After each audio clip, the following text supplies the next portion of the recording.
Welcome back. The panel is here, and yes, in person again. NBC News Chief Washington correspondent Andrea Mitchell, Joshua Johnson, host of The Week with Joshua Johnson on MSNBC, Danielle Pletka of the American Enterprise Institute, and Yamiche Alcindor, who this is the first time you've been here when we've been able to say you are the moderator of Washington Week on PBS. By the way, congratulations publicly on that.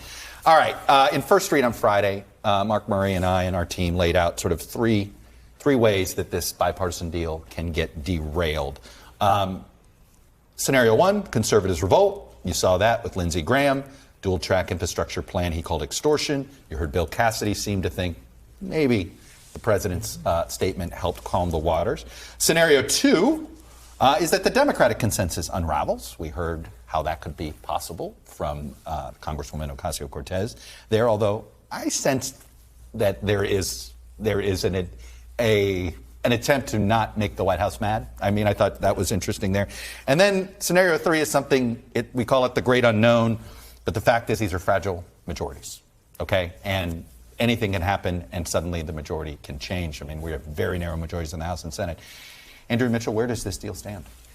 It is in such a fraught place, just teetering on the balance. They want it. You could hear from Senator Cassidy. They want it. There's a lot that's good in it. He says Mitch McConnell might want it. I don't know about that. Well, he wants the new bridge between Northern Kentucky and Cincinnati. Yeah. That he does want. But he does not want a Biden victory. That's very clear. Yeah. And this would be a Biden victory. So people want infrastructure, but I never in my experience have seen two bills so different moving in tandem, which Pelosi and Schumer have said is their bottom line. And, you know, you heard Nancy Pelosi say it ain't going to happen without it, using that word ain't. And that, of course, precipitated the president misspeaking so badly that he had to release this long statement of apology. I've never seen anything like that. But for both of these to work through, and they have to wait, and they can't move quickly because in August they're going to be writing the language. Right. So I think that senators like Moran and others are really... Danny, I think you're the one former Senate staffer here. And so I say that because you know how these compromise bills are. Hurry up and vote. Right. I mean, that's the thing that I sit here. You're like, and they're not going to vote on this till September. Those three scenarios, I think they're going to happen 3,000 times between now and the end of September. What say you? Well, I think that's absolutely right. There's also the question of what's going to happen on reconciliation, right? What's going to happen on this other, how many trillion are we talking about now? Well, 4, 5, by the way, 6? I thought it was interesting AOC wouldn't say what her bottom line number is, because they have to negotiate that number. But it starts with a T. And for Republicans, I think they're going to increasingly be, the closer we get to the end of the year, the closer we get to next year's election, they're going to start to ask themselves the question, A, are we paving the way towards this other reconciliation bill in which we say, okay, you can spend $1.3, $1.4 trillion, but then you're going to do 3, 4, 5, 6 more on reconciliation? Are Republicans really going to be okay with letting that happen? Are there voters? Can I just also ask one last question? Where's all this money coming from? It's not crazy. Yeah, well, we seem to have not worried about the deficit in a long time. Well, pay-fors are, of course, a real question. But what this week really underscores is how fragile bipartisanship is in Washington and this really delicate dance that is being done. You had that list of 3. I was surprised that it was 3 because then I realized number 3 is really 1 through 99, yes, right? It is. I know. That anything could happen because what the president, of course, said was, I want both of these bills on my desk. And, of course, he had that long 600-word statement where he was really trying to assure people, yes, I am behind the bipartisan bill. With that said, there also is this feeling I was on the White House driveway when the president swaggered out with all the senators. All of those smiling senators had to know that Democrats were going to have a second bill, right? There, of course, was not the veto there, but we have to remember that I think the White House has been saying, and Democrats have been saying for a long time, that they wanted the second track bill. So there is this real understanding, I think, between Democrats and Republicans. We can have this, but you can't say that it's too tied together. I do take the points in terms of having a bill that starts with a T, the price tag, because this will be 2. Right? COVID relief and then infrastructure. So I think that's a good... This year. This year, exactly. Right, in the first year. And that politically, potentially, that's ammunition, I think, to speak to a Republican base. I do think, however, there's nothing like a disaster to focus the mind. I have never spent a night in a building and wondered if it was going to hold me up by morning. Right. I stayed in a hotel right across the street from here. I'm on the 7th floor. I laid in bed, and just before my eyes closed, I thought about the condo. There's nothing like a disaster to focus the mind. The idea that we have infrastructure in this building, and you and I are both from South Florida. Yeah. Florida is one big infrastructure project, right? Bill Cassidy's in Louisiana. That's a big infrastructure, built on swampland. New York subways have flooded in the last few years.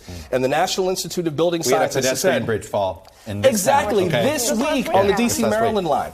And the National Institute of Building Sciences has said for every $1 you spend on hazard mitigation, it saves $6 in disaster relief. Miami Beach hasn't been hit by a major hurricane since about 1926. They called it the Big Blow. It was a Category 4 hurricane that killed 113 people, drowned and crushed by a hurricane. So I understand all these political calculi that are playing, but there's nothing like a disaster to remind the American people the home you sleep in may not stand by morning.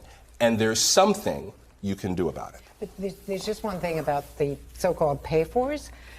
They are completely made up. If you're not doing a gas tax and you're not doing an electric car tax, which the White House has ruled out. And you're not doing entitlement reform. And you're not doing entitlement, well, forget that. you know, you're doing IRS collection. That's the old waste, fraud, and abuse of the 1980s. I wish we would get rid of the Department of Waste, Fraud, and Abuse. We always think there's so much money in it. Why do we fund the Waste, Fraud, and Abuse Department? You know, they will agree on it because both sides, nobody wants to face the reality that there is no way to pay for any of this. And inflation rearing its head. Let's just see where we are with the economy. And Yamiche, this is do the House Democrats have the votes for $3 trillion in reconciliation spending? Right now, they do not, and there's a real. Nancy Pelosi already has lost at least one vote from a moderate blue dog Democrat, and she can't afford to lose more than 2 votes. What are we down to? Right. So this is a very, very fragile situation for Democrats. They're trying to also get Senator Manchin to agree with Senator Bernie Sanders, which is going to be a feat in the Senate here. But I will go back to, I think, something that Josh said, because as a South Florida native myself, and as who has family searching the rubble right now, there is something to really be said about the idea that we're talking about 156 to even 200 souls that may possibly go missing at the end of this. Right now, the number is at 156. But it's really, really scary when you think about the idea that that building is not it's an anomaly that it came down. But the fact that it was dealing with corrosion, the fact that there was a consultant 3 years earlier saying there's major structural issues with this building. How many more buildings have reports like that? How many more senators are now getting notes from their constituents saying, are the buildings in our cities and states safe? That might be the thing that was one of the unknowns that might actually help this in your list. It could. But this isn't just about money. This is about responsible governance. You want to talk about South Florida. And without that, all the money in the world isn't going to make a difference. This is a reminder, folks, your local officials, worry about who you're voting in. We had terrible local officials in the 70s and 80s that allowed all of this shoddy stuff to happen down there. And to see it now, in this building I saw in 1981, it was just one of those you just got angry all over again. We don't know the answer yet, but Occam's razor does. Hey, thanks for watching our YouTube channel. Follow today's top stories and breaking news by downloading the NBC News app.